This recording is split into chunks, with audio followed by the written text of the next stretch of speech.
Hello बच्चों। तो last video में देखो 12 11 तक के क्वेश्चन कर लिए थे। 12वां मैंने घर से दिया था तो 11 12 तक हो गए हैं। और आज हम करेंगे 13 से लेकर 19 तक के क्वेश्चन, जिसमें से 18वां मैंने एक दिन घर के लिए दिया था तो वो बन गया होगा, क्योंकि किसी ने पूछा नहीं तो इसका मतलब बना ही होगा, नहीं तो पूछा जाता। ठीक है, तो आज हम 13 से 19 तक के करेंगे, 18 को छोड़कर। यानी 13 14 15 16 17 और 19, यानी आज 6 क्वेश्चन हैं। और इसमें से 2 3 क्वेश्चन बहुत इंपॉर्टेंट हैं, जो कर देखोगे तो पता चलेगा कि ये ऐसे नहीं बनने वाले हैं, इनको देखना ही पड़ेगा। ठीक है, तो करते हैं चलो। सबसे पहले 13वां क्वेश्चन क्या दिया है जरा देखना। F x equal to x की power 100 plus sine x minus x है वैसा ही क्वेश्चन। आपसे कह रहा है कि स्ट्रिक्ट निरंतर ह्रासमान अंतराल निकालो, यानी स्ट्रिक्टली डिक्रीजिंग इंटरवल कौन सा होगा इनमें से। तो आप एक बार एफ डेस एक्स निकालोगे और पहले पे चेक करोगे, दूसरे पे, तीसरे पे। जब देखोगे कि किस पे हो रहा है नहीं हो रहा है तो पता चलेगा। तो हमने एफ एक्स बराबर ये लिखा और एक बार अवकलन किया एफ डेस एक्स से, तो 100 एक्स की पावर 19 साइन एक्स का कॉस एक्स हो गया और 1 का 0 हो गया। अब हमने देखा फर्स्ट वाले पे 0 से 1 पर देखा इसको, यहाँ 0 से 1 के बीच में कोई संख्या रख के देखी। तो देखो ये मैंने इसलिए ये वाला काम रफ है, हाँ ध्यान रखना, ये रफ काम है, सिर्फ फियर वाला इतना है। 0 से 1 पर हमने देखा एफ डेस एक्स को। तो पहले तो एफ डेस एक्स था क्या, एफ डेस एक्स था 100 एक्स की पावर 19 9 मतलब 99 उसके बाद प्लस कॉस एक्स, ये था ना ऊपर पे। तो हमने 0 से 1 के बीच में कोई छोटी संख्या रखी, 0.5 रख दी, यानी जिसमें 5 मतलब 1/2 हुआ, ये रख दिया इसमें। तो देखो ये रखा, यहाँ पर भी ये रखा। तो कॉस 1/2 कहाँ पर होता है आपको पता है, 60 डिग्री पे होता है। और ये धनात्मक की पावर, धनात्मक तो धनात्मक ही आएगा, पॉजिटिव आएगा। पॉजिटिव में पॉजिटिव जोड़ोगे तो पॉजिटिव आएगा, यानी 0 से बड़ा ही आएगा। तो इसका मतलब जो एफ डेस एक्स है वो ग्रेटर देन 0 आएगा। ये काम रफ में चेक करोगे आप, इतना वाला। यहाँ पे सिर्फ क्या करोगे कि आपने 0 से 1 के बीच में कोई भी संख्या रख लेनी, 0.1 ही रख लो, कुछ भी रख लो। ठीक है, तो वो रख दी। तो एफ डेस एक्स क्या है, 0 से बड़ा आ रहा है, इसका मतलब इस अंतराल में वर्धमान होगा फलन। ठीक है, इंक्रीजिंग होगा। अगला पाई/2 से पाई पर गए, और यहाँ पर हमने कोई एक पाई/2 मतलब 90 डिग्री या 180 डिग्री। ठीक है, और आपने रखना शुरू किया। आपको पता है एफ डेस एक्स क्या है, 100, रफ में करना इसको, ये तो करने की जरूरत नहीं, पहला वाला करने की जरूरत थी इसलिए मैंने उसको लिखा था, प्लस कॉस एक्स। तो आपने इनके बीच में 90 से 180 के बीच में आपने कोई भी मान रख दिया।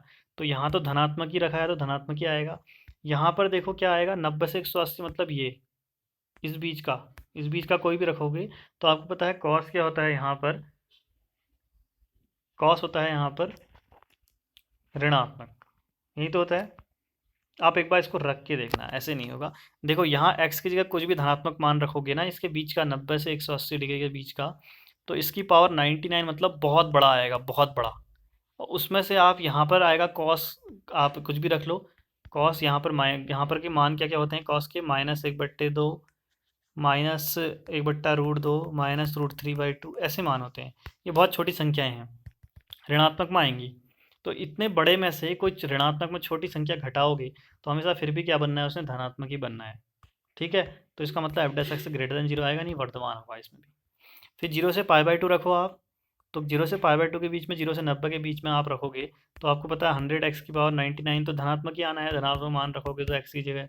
प्लस कॉस एक्स, कॉस में अगर आप, ये कौन से वाले में है, फर्स्ट वाले में है ना 0 से पाई/2। आपको पता है फर्स्ट में तो कॉस धनात्मक ही होता है। तो आप धनात्मक रखोगे, दोनों धनात्मक हैं तो धनात्मक ही आएगा, यानी ग्रेटर देन 0 ही आएगा, यानी इसमें भी वर्धमान आ रहा है। यानी तीनों में वर्धमान आ रहा है और आपको निकालना था क्या, ह्रासमान वाला। तो इसका मतलब इनमें से कोई नहीं वाला ऑप्शन सही होगा। ऐसे क्वेश्चन पेपर में आते हैं, मैं पहले बता दे रहा हूँ, 8 क्वेश्चन होते हैं जो ऐसे आते हैं ऑप्शनल।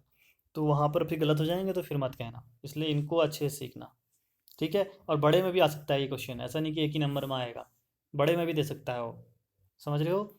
अगला है बहुत इंपॉर्टेंट क्वेश्चन, कह रहा है ए का वह मान ज्ञात कीजिए जिसके लिए अंतराल 1 2 में f x x square plus a x plus 1 से प्रदत्त फलन निरंतर वर्धमान है।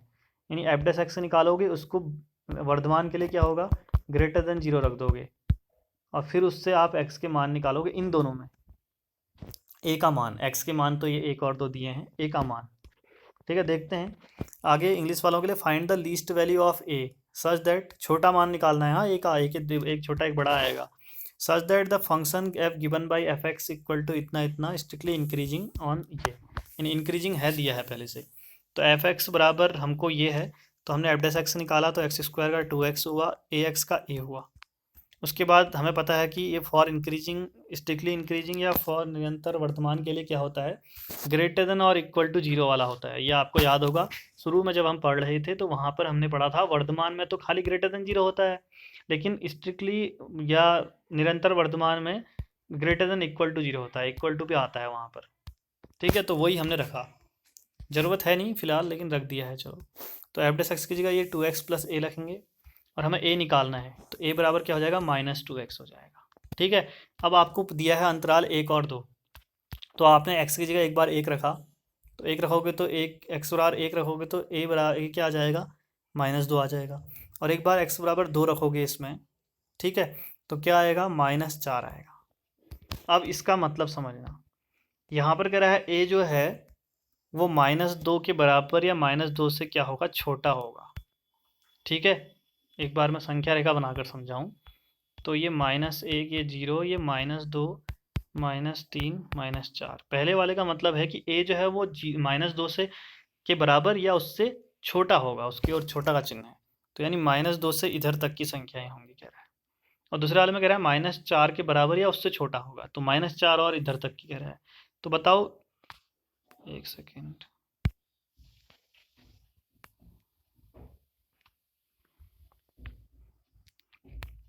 एक मिनट, हाँ ये आ गया। तो चलिए अब कर लेते हैं।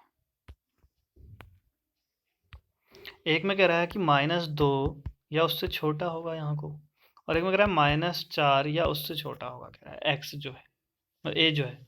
तो बताओ कि सबसे छोटी वैल्यू अभी यहाँ पर जो आप बता सकते हो वो क्या हो सकती है, वो -2 हो सकती है, क्योंकि आप देखो कि इससे छोटा कहाँ तक होगा ये नहीं पता ना हमें। हमें पता है कि इससे छोटी वैल्यू भी हो सकती है आगे तक का, लेकिन आपको ये नहीं पता है कि कहाँ पर होगी वो, कहाँ पर वो मान होगा। आपको तो ये पता ही नहीं है इस बारे में कुछ भी कि वो कहाँ तक जाएगा। तो जो दिख रहा है हमें सबसे छोटा, वो -2 दिख रहा है। तो इन दोनों को अगर आप जोड़कर देखोगे तो -2 ऐसी संख्या है जो दोनों में आ रही हो। ठीक है, मतलब जो सबसे छोटी हो। तो इसलिए इसका आंसर क्या आ जाएगा, a इक्वल टू -2 आ जाएगा, न्यूनतम मान, ये इसका आंसर। अगला देखो, 15वां क्वेश्चन। आपसे बोला है, आपको एक आई दिया है अंतराल, और वो कह रहा है जो आई अंतराल है ना, आई जो है ये पूरी संख्या रेखा का है, ये माइनस और एक से असंयुक्त अंतराल है। बहुत इंपॉर्टेंट क्वेश्चन है इस वाली लाइन का मतलब कि जो आई है उसमें माइनस है और एक नहीं होंगे, असंयुक्त मतलब होंगे ही नहीं, इनको छोड़ के बाकी बचे हुए सब होंगे। -1 से लेके 1 तक नहीं होगा। मान लो ये संख्या रेखा है, 0, 1, 2, -1, -2 है, तो ये कहाँ -1 से लेकर 1 तक का कोई नहीं होगा, ये नहीं होगा, इधर के होंगे और इधर के होंगे। इंग्लिश वाले भी देख लो, I is any disjoint interval from -1 to 1। Disjoint मतलब ये इससे नहीं जुड़ा होगा, इससे मतलब आई वाले अंतराल में ये नहीं होंगे। तो अब आपको दिखाना है कि एफ एक्स बराबर एक्स प्लस 1/x जो है ये एक निरंतर वर्तमान में स्ट्रिक्टली इंक्रीजिंग है, जब इन यहाँ से यहाँ तक ना रखो मान। तो हमने किया, फिर अगर जल्दीबाजी में करोगे तो यही मान रखोगे आप -1 से 1 तक, और आपका गलत हो जाएगा। एफ एक्स बराबर एक्स प्लस 1/x दिया है, एफ डैश एक्स निकाला तो कि एफ एक्स 1x का 1 और 1/x का -1/x स्क्वायर आया। अब इसके आगे का ये वाला हिस्सा लिखने की ज़रूरत है नहीं, चाहो तो लिख लो, नहीं तो रहने दो। अब आपने कहा कि हम आई के लिए -1 और 1 को छोड़कर देखते हैं, ये 1 से बड़ा देखते हैं, 2 रख लो यहाँ। 2 रखोगे तो 1 - 1/4 आएगा, 4 यहाँ जाएगा तो 3/4, जब लॉसो लोगे एलसीएम लोगे तो 3/4 यानी धनात्मक आ रहा है। अब आप चाहो इससे छोटा रख लो, -1 से छोटा -2 रख लो, तो फिर भी 1 - 1/4 ही आएगा, क्योंकि -2 का वर्ग भी धनात्मक ही होगा, तो ये भी वही आएगा। तो इसलिए यहाँ पर क्या आ रहा है, एफ एक्स ग्रेटर देन 0 आ रहा है, 0 से बड़ा आ रहा है, यानी वर्धमान होगा, यानी इंक्रीजिंग होगा फंक्शन। ठीक है, अगर आप -1 से 1 के बीच में रखोगे ना, चलो -1 ही रख लो, 0 आ जा रहा है, -1 से छोटा रखो कुछ। ठीक है, 1/2 रख लेते हैं, तो 1 - 1 / 1/2 का वर्ग 1/4 आएगा, 4 ऊपर चले जाएगा, तो 1 - 4 -3 आ रहा है हर आसमान। लेकिन इस अंतराल को अगर आप छोड़ दोगे तो ये एफ डैश एक्स जो है वो हमेशा बड़ा आएगा 0 से। इंपॉर्टेंट लगा लेना, क्योंकि ये जो लिखा हुआ है ना, ये पढ़ोगे नहीं, जल्दीबाजी है मुझे लगता है, वहाँ पे सीधे देखोगे कि हाँ ये अंतराल है, ये नहीं है, अंतराल आई है, और ये चीज़ नहीं होगी उसके अंदर, कह रहा है इसके अलावा सब होगा। तो यहाँ पर अब ये आपका कंप्लीट हो गया, ये आपको यही सिद्ध करना था, तो ये कर दिया। ठीक है, वो 2 क्वेश्चन बहुत इंपॉर्टेंट थे। अब 2 छोटे-छोटे से हैं। 16वां आपसे कह रहा है सिद्ध कीजिए प्रूव दैट f(x) बराबर log sin x जो आपको दिया है 0 से π/2 में तो निरंतर वर्धमान है, स्ट्रिक्टली इंक्रीजिंग है दिखाना है, और π/2 से पाई में आपको स्ट्रिक्टली डिक्रीजिंग दिखाना है। तो करते हैं फिर। f(x) बराबर log sin x हुआ और हमने अवकलन किया f(x), इसका 1/sin x हुआ, फिर sin x का भी करना पड़ेगा तो वो cos x हो जाएगा। अब कॉट बट्टे साइन क्या होता है, कॉट मतलब कॉस बट्टे साइन क्या होता है, कॉट होता है, तो कॉट एक्स लिख लिया। अब हमें 0 से π/2 में देखना है। कॉट के बारे में देखो, 0 से π/2 में तो सारे पॉजिटिव होते हैं तो कॉट भी पॉजिटिव होगा, और π/2 से पाई में सिर्फ साइन और कॉसेक पॉजिटिव होते हैं, यानी कॉट जो है वो नेगेटिव होगा, क्योंकि आपको एक बार इससे इसमें और इससे इसमें ही दिखाना है ना। तो आप ज़रा देखते हैं 0 से π/2 में ये धनात्मक है तो यानी ये भी पॉजिटिव आएगा, यानी ग्रेटर देन 0 आएगा, तो यानी यहाँ पर निरंतर वर्धमान यानी स्ट्रिक्टली इंक्रीजिंग होगा। हो गया एक सिद्ध। दूसरा π/2 से पाई में आपको पता है ये ऋणात्मक होता है, π/2 से पाई में देखा तो f(x) जो है वो लेस देन 0 आ जाएगा, यानी निरंतर ह्रासमान यानी स्ट्रिक्टली डिक्रीजिंग आ जाएगा। ये सिद्ध हो गया, बहुत आसान था, मुझे नहीं लगता इसमें कुछ भी टफ था। जो अच्छा क्वेश्चन है वो 17वां है, ये भी सेम ऐसा ही है, उसमें log sin x था ना, यहाँ log cos x है। इसमें 0 से π/2 में डिक्रीजिंग दिखाना है और π/2 से 2 में इंक्रीजिंग, जबकि उसमें उल्टा था, ऊपर वाला नीचे, नीचे वाला ऊपर। क्यों था ऐसा देखते हैं जरा। काम वही है, log cos x का 1/cos x, फिर cos x का तो माइनस साइन x। अब माइनस ऐसे रहेगा, साइन बट्टे cos आपको पता है tan होता है, और tan के बारे में आप जानते हो कि 0 से π/2 में पॉजिटिव होता है, π/2 से पाई में नेगेटिव होता है, यहाँ पर पॉजिटिव होता है, यहाँ नेगेटिव होता है। ये सब हमने त्रिकोणमिति में ट्रिग्नोमेट्री में सीखा है। उसके आगे चलिए 0 से π/2 में देखते हैं फिर f(x) को। आपको पता है 0 से π/2 में तो tan x पॉजिटिव होता है, ये पॉजिटिव, लेकिन आगे पे माइनस है ना, माइनस प्लस क्या होगा, माइनस, यानी ये नेगेटिव आ जाएगा, यानी f(x) जो लेस देन 0 आ जाएगा। अब जल्दीबाजी में सब ग्रेटर देन 0 मत कराना, क्योंकि आगे पर माइनस चिन्ह भी तो है, ठीक है, तो इसलिए ये ह्रासमान हो जा रहा है फर्स्ट में। अब π/2 से पाई में करोगे तो ये नेगेटिव होता है, और एक आगे माइनस है, एक यहाँ पे माइनस आएगा, तो ये दोनों मिलकर क्या बना देंगे, प्लस बना देंगे, तो यानी ये ग्रेटर देन 0 आ जाएगा, धनात्मक आ जाएगा, तो यहाँ वर्धमान हो जाएगा, यानी इंक्रीजिंग हो जाएगा। बस यहीं पर गलती होगी जो जल्दीबाजी में करेगा, क्योंकि ये माइनस चिन्ह को नहीं देखेगा, चाहे उसको ये भी आता होगा फिर भी वो गलत कराएगा, तो ये गलती मत करना। और ये सिद्ध हो गया, ठीक है, आसान है, बस वही समझना है जहाँ पर गलती हो सकती है। अब एक 18वां क्वेश्चन तो हमने किया है, तो 19वां लास्ट कर रहे हैं, बहुत इंपॉर्टेंट है, लग रहा खाली होगा। आपको बताना है कि y equal to x² into e की पावर माइनस एक्स है। आपको बताना है कि वर्धमान यानी इंक्रीजिंग इनमें से किस में है। तो अंतराल की हमें ज़रूरत नहीं थी फिलहाल, अब दिया है तो ठीक है, हम अपना नॉर्मल तरीके से करेंगे। तो हमने y ये लिखा, हमने इसका अवकलन किया, पहले पहला फलन आएगा, दूसरे का अवकलन ई की पावर माइनस एक्स, और माइनस एक्स का अवकलन -1, प्लस फिर दूसरा फलन आएगा और पहले का अवकलन x² का 2x हो जाएगा। फिर इसको लिखा हमने अच्छी तरह से, इसको भी, और इन दोनों में देखो ई की पावर माइनस एक्स कॉमन है तो बाहर ले लिया, -x² प्लस 2x बचा। अब इसमें x कॉमन है, वो लिया तो -x प्लस 2 बचेगा, इसको मैंने 2 - x लिख दिया है, ठीक है, ये रहा।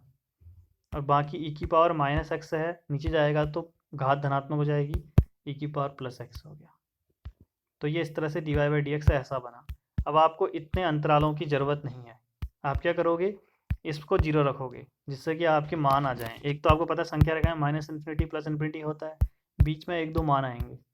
अपने जिसको 0 रखा तो इसको 0 रखा, ई की पावर x तो 0 में चले गया, x एक x इसको 0 रखोगे तो x बराबर 0 आएगा, और इसको 0 रखोगे तो x बराबर 2 आएगा। 0 और 2 आ जाएंगे आपके 2 मान। तो आपको पता है कि -∞ से +∞ है, बीच में एक 0 एक 2 ये आ गए। अब 4 अंतराल आ गए आपके पास, एक तो -∞ से 0, एक 0 से 2, एक 2 से ∞। तो आपने रखा है सारा मान f(x) में रखा। f(x) क्या था, लिखते हैं x 2 - x अपॉन ई की पावर x, ये था। आपने -∞ से 0 के बीच में रखा, -1 रख दिया, रखो -1 2 -1 +1 हो जाएगा, 2 + 1 3 हो जाएगा, तो ये -3 आएगा। बट्टे वाला जो है ई की पावर कुछ भी रखो वो हमेशा धनात्मक ही आ रहा है, ठीक है। तो ये ऋणात्मक आ गया, लेस देन 0 आ रहा है, तो इसका मतलब लेस देन 0 का मतलब क्या हो जाएगा कि ये ह्रासमान है, यानी डिक्रीजिंग है इस अंतराल में। फिर 0 से 2 में चेक किया आपने, 1 रख लिया, तो 1 2 - 1 और नीचे तो धनात्मक ही आना है हमेशा, तो 1 × 1 1 आ जाएगा, यानी धनात्मक आ जाएगा, ग्रेटर देन 0, यानी यहाँ पर इंक्रीजिंग है, वर्धमान है।